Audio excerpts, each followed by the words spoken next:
美国总统拜登21号单方面表示，他预计与中国的关系将解冻。他还透露，美方也在考虑撤销对中国国防部长的制裁。中国外交部22号回应表示，美方应当立即撤销制裁，采取实际行动，为对话沟通扫清障碍，营造氛围，创造有利的条件。 拜登在7国集团峰会后的记者会上表示，虽然美国与中国之间的关系因愚蠢的无人飞艇事件变糟，但他预计两国紧张关系很快会开始解冻。We should have an open hotline. I think you're going to see that begin to thaw very shortly. 拜登还表示，美国不打算与中国脱钩。他声称，7国集团对华态度一致，正寻求所谓降低风险。 在今天的外交部记者会上，中美关系成为关注焦点。针对拜登态度转变，表示希望与中国的关系很快得到改善。外交部发言人毛宁反问：美国如果一边说要沟通，一边不择手段地打压遏制中国，对中方的官员机构和企业实施制裁，这样的沟通诚意和意义何在？我们注意到有媒体问及美方考虑撤销对中国国防部部长的制裁，对此毛宁表示，中方一贯坚决反对有关非法的单边制裁，已向美方表明了严正立场，美方应当立即撤销制裁。 采取实际行动，为对话沟通扫清障碍，营造氛围，创造有利的条件。中方始终按照习近平主席提出的相互尊重、和平共处、合作共赢的原则发展中美关系。我们敦促美方端正对华认知，停止干涉中国内政，停止损害中国的主权、安全和发展利益，同中方相向而行，以实际行动推动中美关系重回正轨。 今年2月，美国使用武力击落误入美国上空的中国民用无人飞艇后，使中美两国关系降至冰点，双方先前商定的对话等议程一度终止。不过，自5月以来，中美关系出现缓和迹象。8号，国务委员兼外长秦刚在北京会见美国驻华大使伯恩斯。秦刚强调，中美关系不仅对中美两国，对世界都有重大意义。美方应当端正对华认知，回归理性，扣好中美关系的第一粒纽扣，在两国各自更好发展中彼此成就。10号至11号，中共中央政治局委员、中央外事工作委员会办公室主任王毅同美国总统国家安全事务助理沙利文在奥地利维也纳举行会晤。据称，会谈时长超过8小时，这是自无人飞艇事件后，中美两国之间最高层级的官方接触。事实上，拜登在会议期间说，中美关系呢即将缓和，实际上他是对。 当前中美关系实际上已经发生的一些事情的一个，我觉得是一种客观的描述。大家知道，王主任和沙利文已经在前期呢已经举行了一些会晤。从会后双方发布的通稿来看，实际上大家使用的词汇呢，描述的词汇呢高度一致，可以说这种共识性呢很强。 此外，商务部部长王文涛11号还应约会见美国驻华大使伯恩斯，双方就中美经贸关系和各自关注的经贸议题交换了意见。本周，王文涛将前往美国底特律出席亚太经济合作组织贸易部长会议。中国驻美大使馆发言人刘鹏宇日前就证实，王文涛将与美国商务部长雷蒙多、美国贸易代表戴琪分别会面。 22号，王文涛在上海主持召开座谈会时，谈及中美在经济方面的联系。他表示，两国经济深度融合，双方在相互尊重、互惠互利的基础上开展经贸合作，符合两国和两国人民的根本利益，也有利于整个世界。他同时表示，中方将继续欢迎美资企业在华发展，实现共赢。 中国国际问题研究院世界经济与发展研究所所长刘飞涛告诉深圳卫视记者，经贸领域有众多中美亟待磋商的议题，这也是中美关系改善的一个重要前提。美国这种说一套做一套的做法，应当是我们这一次双方在经济部门涉及经济财政部门的领导沟通的一个重点内容。 也就是说，中美可以接触，但不能为了接触而接触。美国不要把接触当作对华进一步遏制打压的这种所谓的护栏或者台阶也好。我们前期在经济领域与美国的互动，事实上也向美国提醒了这一点。需要指出的是，当前美国国内面临严峻的债务危机。拜登在广岛的新闻发布会上强调，在提高债务上限问题上不会全盘接受共和党提出的条件，并抨击共和党的要求是不可接受的。值得注意的是，若是在违约前美国内部没能拿出解决方案，任由债务触顶，对于美国经济来说必将是一次巨大的打击。在这种背景下，有多家外媒放出消息，称美国财长耶伦即将访问中国。观察指出，虽然美方尚未做出明确的表态，但这多半也就是美国的一种试探。香港亚洲周刊的评论文章指出，拜登政府当前内部的施政危机在几场民调上落后于对手特朗普，尤其是特朗普若和佛州州长德桑蒂斯搭档参选，将会碾压拜登与哈里斯的组合。文章说，争取和中国的冷和也许是拜登政府的救命稻草，他必须要在明年大选之前防止与中国关系的恶化。从更长远来讲，拜登已经公开发布了竞选声明。那么拜登也在G7的答记者问的时候说了，现在共和党不愿意为他让步，就想让他背这种债务上限、债务违约的锅，让他不能在不能够成功当选。实际上就是成为纯粹一个政治事件。所以呢，就是说在综合考虑之下，就是说拜登在这种国内这种掣肘重重的情况下，在国际上找一点能够刷存在、刷成绩单的这种的，当然是对他有利的。实际上，近来美方多次放风称，美国正考虑安排官员访华。美国有线电视新闻网17号援引多名美国官员的消息称，拜登政府正考虑安排一系列高级官员在未来几个月内访华。据 CNN 披露，国务卿布林肯、财政部长耶伦、商务部长雷蒙多和气候问题特使克里都在拜登政府考虑的人选范围之列。但可能的访问顺序仍不清楚，即使是参与有关计划的美官员也不清楚具体细节。关于中美接触，中方此前已多次强调，关键是美方不能一方面讲沟通，一方面却不断对中国打压遏制，不能说一套做一套。现在呢，实际上能否给美国成功或者顺畅对话，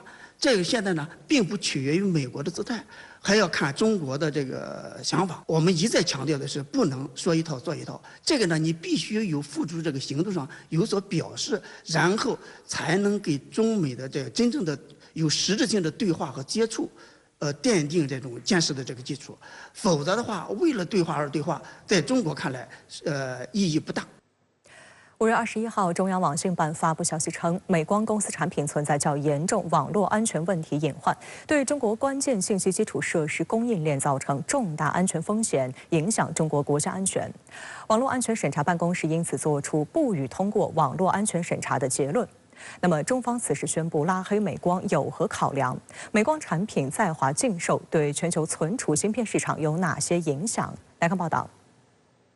中央网信办表示，按照《网络安全法》等法律法规，我国内关键信息基础设施的运营者应停止采购美光公司产品。网信办同时强调，此次对美光公司产品进行网络安全审查，目的是防范产品网络安全问题危害国家关键信息基础设施安全，是维护国家安全的必要措施。针对美光产品影响中国国家安全，美方反应激烈，并放话自己将与盟友展开合作，应对中国举措所造成存储芯片市场所谓的扭曲问题。美方还试图指责中方的审查动作并不符合中国市场的开放性和透明原则。对此，中国外交部发言人毛宁在22号的例行记者会上指出，网络安全审查是在法律范围内进行的正常监管措施。中国是法治国家，任何企业在中国都应当合法经营，对于涉嫌违法的行为，司法机关依法进行调查。关于中国的开放没有问题，我们始终致力于推进高水平的对外开放，始终致力于打造市场化、法治化、国际化的营商环境。只要遵守中国的法律法规的要求，我们欢迎各国企业、各类的平台、产品和服务进入中国市场。路透社当天报道指，中方的这一决定是在中美半导体竞争加剧的背景下做出的。中国网络安全审查办公室早在今年3月底就曾表示对美光公司产品进行审查，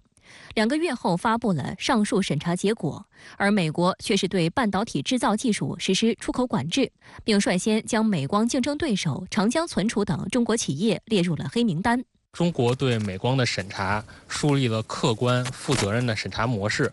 美国在全球煽动推出一些网络安全审查标准，无视中国产品和服务技术上过硬、安全的事实，企图把供应商的来源国的政治制度这些非技术的因素作为评判产品和服务是否安全的标准和依据，并且在认定一国产品是否安全上随意抹黑、标准模糊。但是中国对美光的审查履行严格的审查过程，聚焦网络安全隐患，为全球树立了客观公正的审查典范，体现了中国在维护全球供应链安全稳定上的负责任态度。美光创立于1978年，经历过上世纪80年代美日半导体战并存活下来，如今是美国最大的电脑存储芯片生产商，也是全球3大存储芯片生产巨头之一。主要业务是生产多种形式的半导体器件，包括动态随机存取存储器、闪存和固态驱动器等。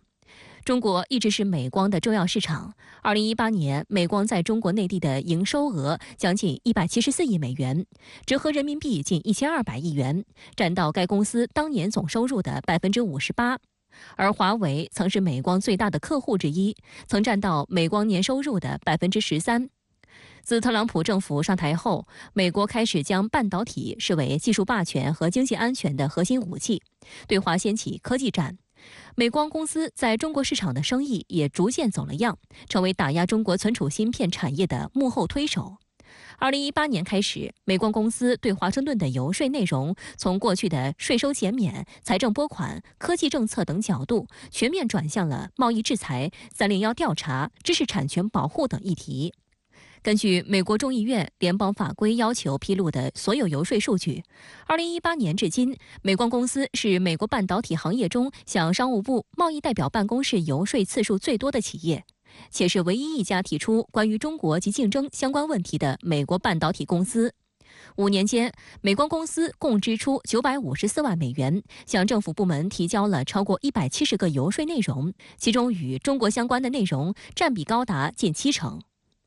去年10月，美光公司针对中国企业的半导体新规中，明确限制向中国出货可以被用于128层及以上闪存、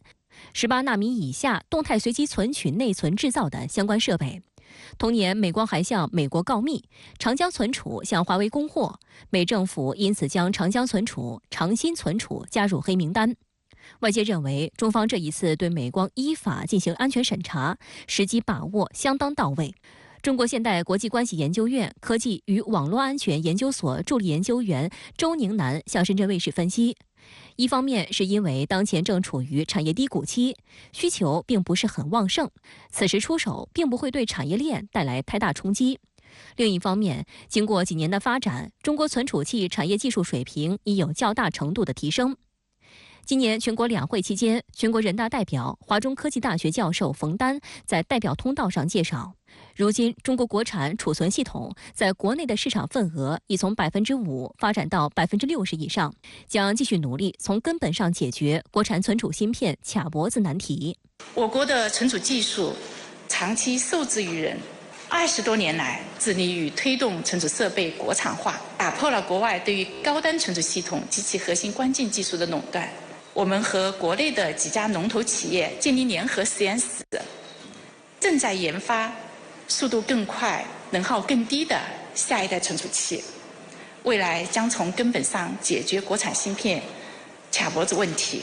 另有观察指出，此次审查有望加速推动国内存储器产业链发展。同时，由于供应链安全日益受到重视，国内存储器企业上游半导体设备、材料等国产化替代趋势有望加速发展，对于打破部分外企不安全产品的垄断具有积极的现实意义。从市场角度看，依靠国内和国际供应链可以比较有效地填补美光空缺。美光主要供应内存和闪存，国内的长江存储、长鑫存储等企业都已经能够量产相关产品，并在大力投资并扩大产能。国际上的日韩企业也是美光的替代方，产量比美光只高不低，而且过去2年在中国投资翻着倍的增长，应该说正期待在内存、闪存这些领域大干一番。目前市场上可以替代美光产品的国内外企业的股价都应声而涨，反映了市场认为我国填补美光空缺手段充足，基本没有难度的预期。需要指出的是，全球 DRAM 存储芯片市场之中，除美光外，韩国的三星电子和 SK 海力士同为该领域3大主导企业。自美光在今年3月被中方审查以来，韩国舆论就开始担忧，中美交锋的火花也有可能会殃及韩国企业。英国《金融时报》在韩国总统尹锡悦4月启程访美前夕披露，美方要求韩国政府，如果中国禁止美光在华销售半导体，导致半导体短缺，三星电子、SK 海力士等韩国企业不要填补相应缺口。韩国中央日报评论员李相烈近日刊文提醒尹锡悦政府，三星和 SK 海力士并不会欢迎缩减其在华业务的做法。半导体同盟韩美之间有很多悬而未决的问题，包括提交机密信息、限制在华半导体生产等补贴毒丸条款、对华半导体设备出口管制等。而尹锡悦访问美国也并没有得到令韩企满意的解决方案。值得注意的是，三星和 SK 海力士最近业绩不佳。三星电子的半导体事业第1季度出现了4.6万亿韩元的营业赤字 ，SK 海力士同期也出现了3.4万亿韩元的亏损。韩国究竟是要一味追随美国的步伐，还是抓紧美光在华被禁售的机遇填补市场，值得尹锡悦政府思考。从市场角度看，中国对美光的审查是对市场上一些企业不重视产品安全的状态的一种校正。对日韩来说，这将提示他们继续查漏补缺，以产品的安全性赢得全球竞争优势。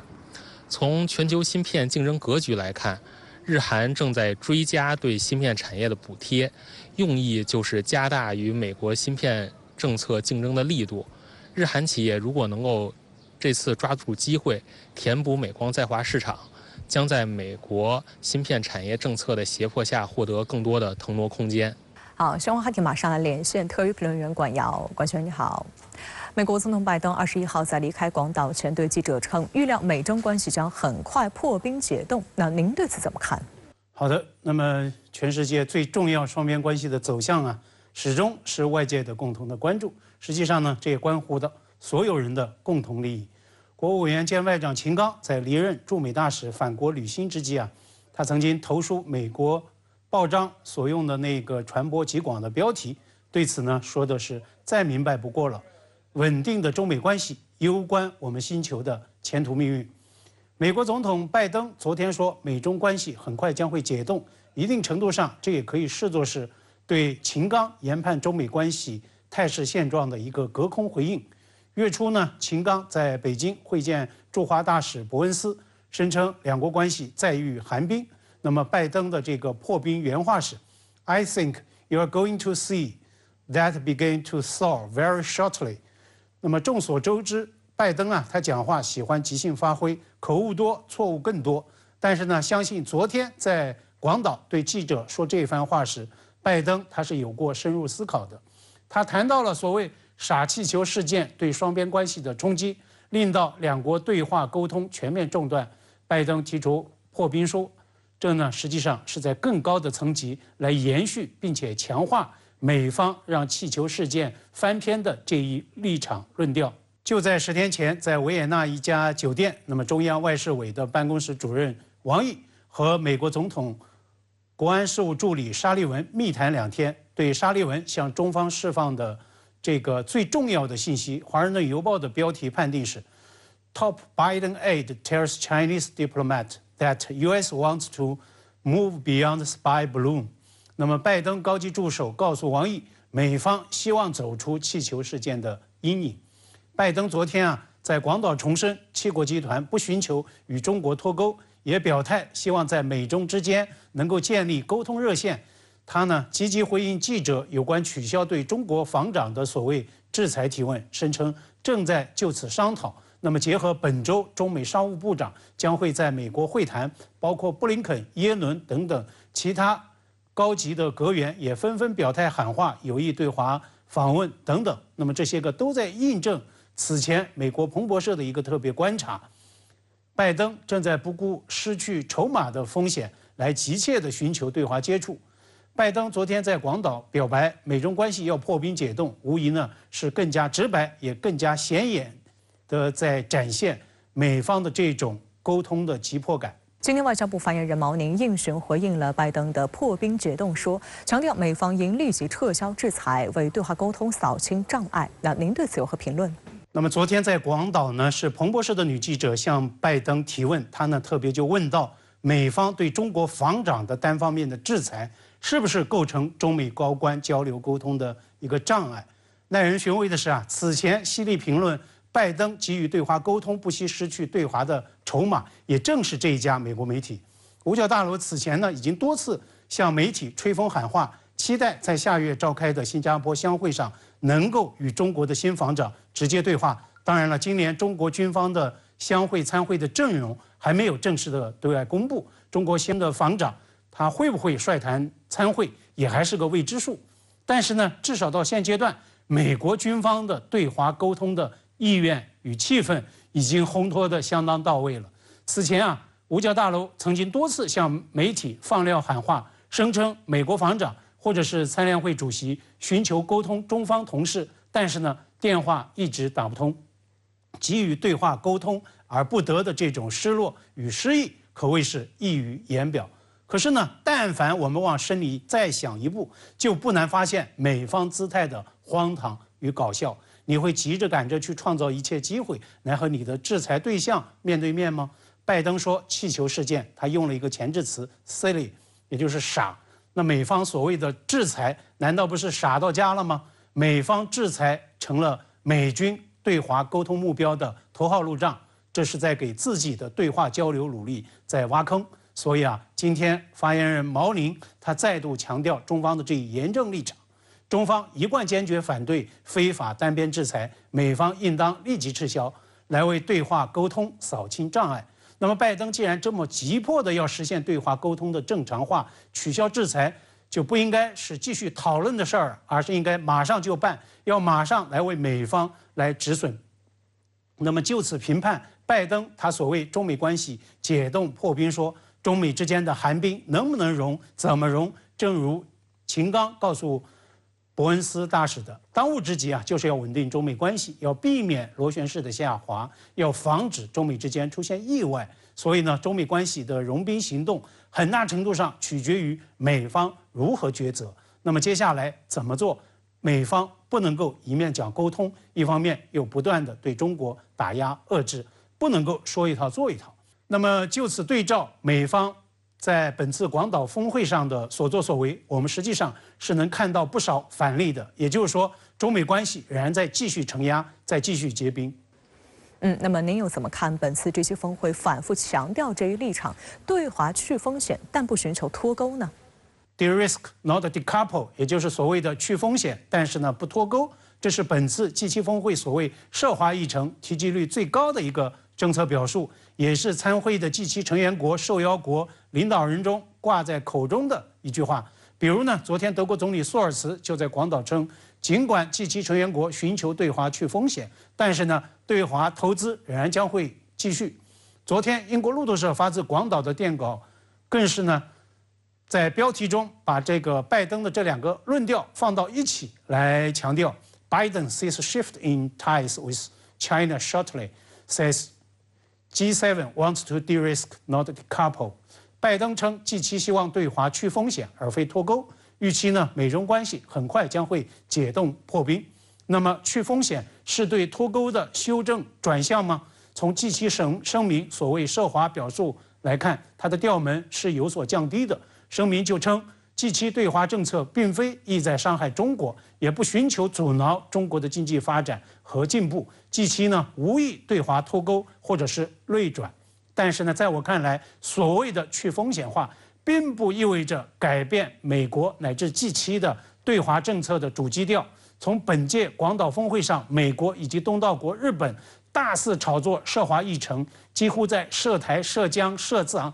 涉东海、南海、涉核等所有敏感议题上，处处在与中国在叫板、在对抗，我们就可以对此呢看的是一清二楚。而中方的一连串的回应，也在见证回击反制的力度与强度。那么在G7峰会声明发布的当晚，中国外交部就以发言人答问的这个方式来酌调驳斥声明的涉华表述。中方呢还在G7峰会闭幕的当天召见日本驻华大使，提出严正的交涉。还需要指出的是，即使在G7成员国的内部，各国对所谓去风险的这个政策理解与定位，其实呢也是有明显区别的。事实上，所谓对华政策去风险，那么最初是欧洲方面的声音与倡议，直到本次峰会，俨然呢就成为美西方的一个主流的政策话语。但是对于美方去风险，至多就是换了一件马甲，甚至在诸如芯片、人工智能等等尖端技术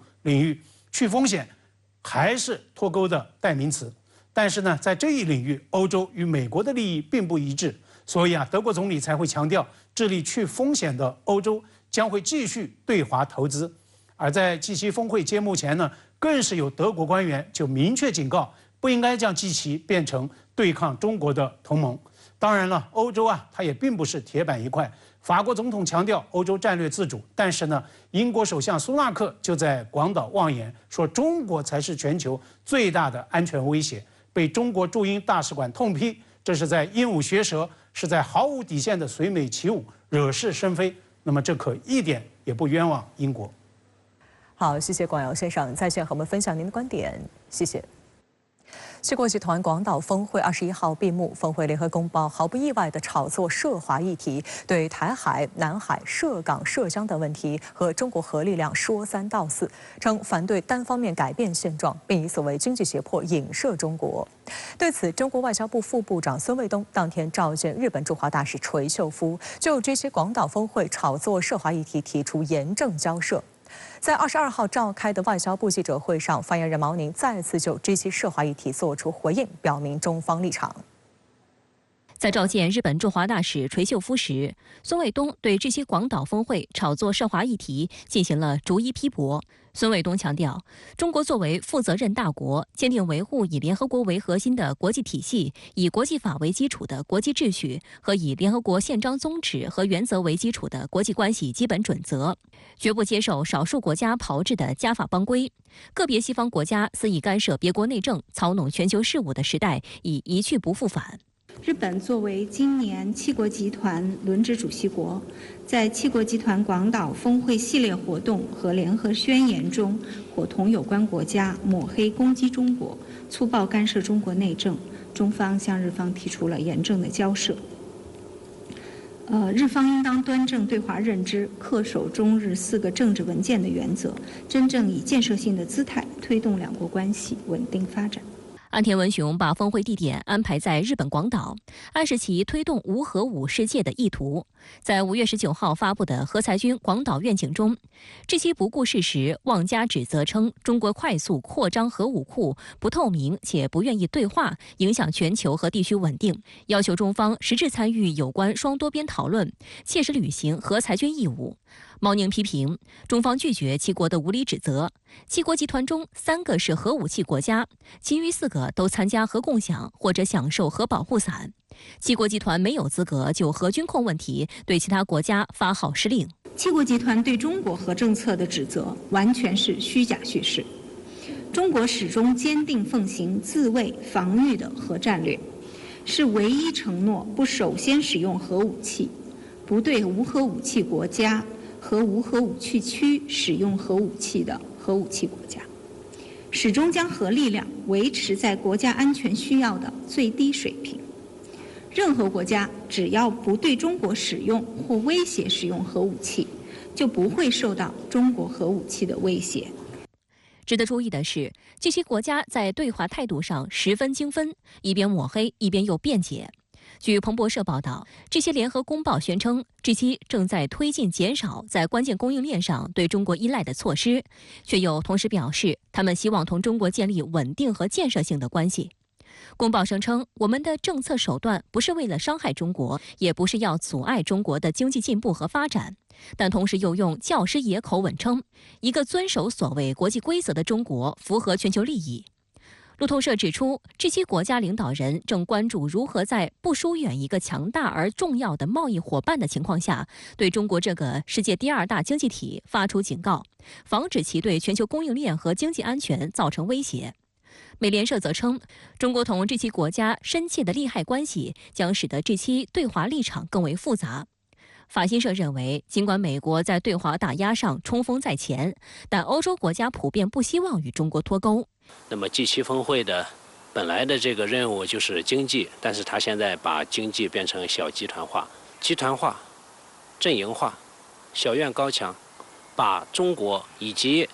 美国或者说美西方之间，它制造出这样的一种人工的这种障碍这就是非常典型的这个小院高墙的一个逻辑。同时呢，也是尝试在经济领域阵营化的一种表现。我觉得从中长期来看，显然是不利于世界经济，不利于这个国家和国家之间这个互通有无、经贸往来。那么从长期来看，毫无疑问是不利于这个地区以及世界经济增长，包括这个地区以及国际社会的这个和平和稳定的。由于国内债务上限引发的危机迟迟无法消除，美国总统拜登取消了原定G7峰会后访问澳大利亚的行程。澳总理阿尔巴尼斯随后宣布取消美日英澳4方安全对话的首脑会议。不过，4国仍在G7期间举行了场边会，包括重申对所谓印太地区的支持，希望在印太地区开展基础设施、安全、气候、卫生和科技等方面的合作。4国在会后发布的联合声明声称，我们坚决反对破坏稳定或旨在通过武力或胁迫改变现状的单方面行动。法新社观察指，联合声明虽然没有明确点名中国，但这份题为《印太海域的和平与稳定》的声明显然剑指中国。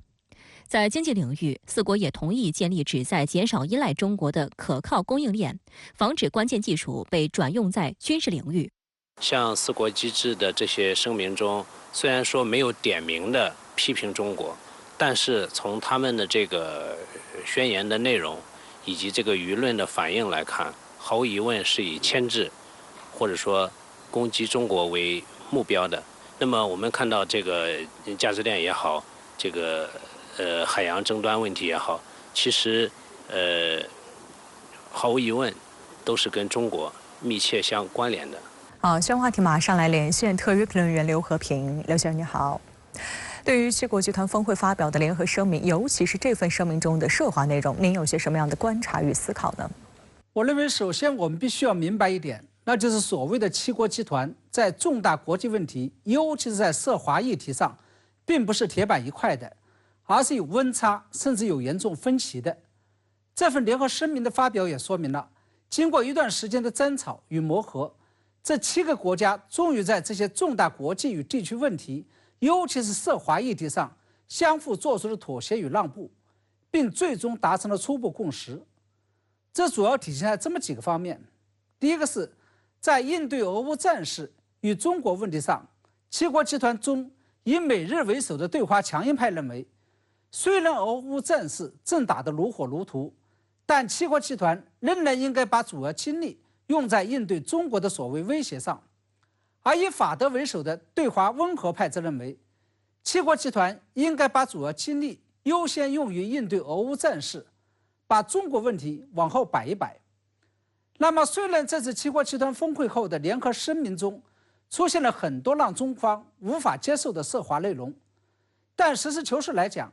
从7国集团邀请乌克兰总统泽连斯基参会，联合声明中有关涉俄部分的不仅摆在了最前面，而且文字要远远多过涉华部分的内容，以及在这次峰会上终于拍板决定向乌克兰提供F-16战机中，我们可以看出，在这个问题上，美日向法德做出了让步，使得7国集团最终形成了先集中主要精力解决俄罗斯问题，然后再来应对中国的基本共识。第二，在究竟是要跟中国经济全面脱钩，还是要继续保持交往上，七国集团内部也存在严重的分歧。